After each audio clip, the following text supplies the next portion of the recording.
This is how every story starts.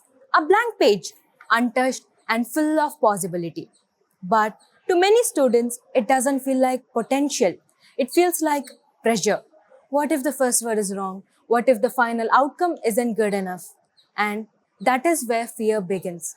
Not always loud and dramatic, sometimes quiet and subtle. It tells you to wait, to hold back, to avoid trying rather than risk failing. We sit with many ideas, questions, and dreams, but hold them back, assuming we are not good enough or waiting for the right moment.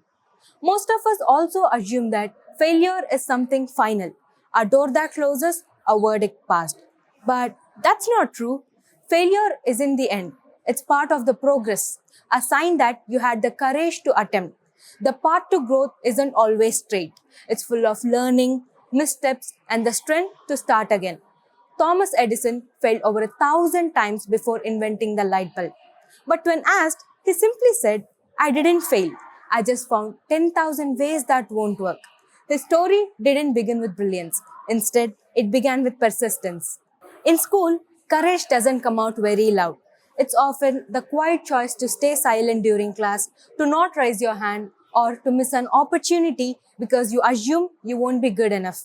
But let me tell you, every time you back out of fear, trade growth for comfort, you hold yourself back from discovering what you might truly be capable of.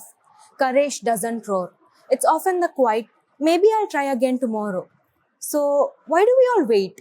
Why do we fear trying when every success story that we admire began with the same first imperfect step? You don't need to be the best to try, you don't need to be perfect to begin. Because courage isn't loud, it's often choosing to act despite the fear. So, start, even if it's small. Start, even if it shakes. Just start.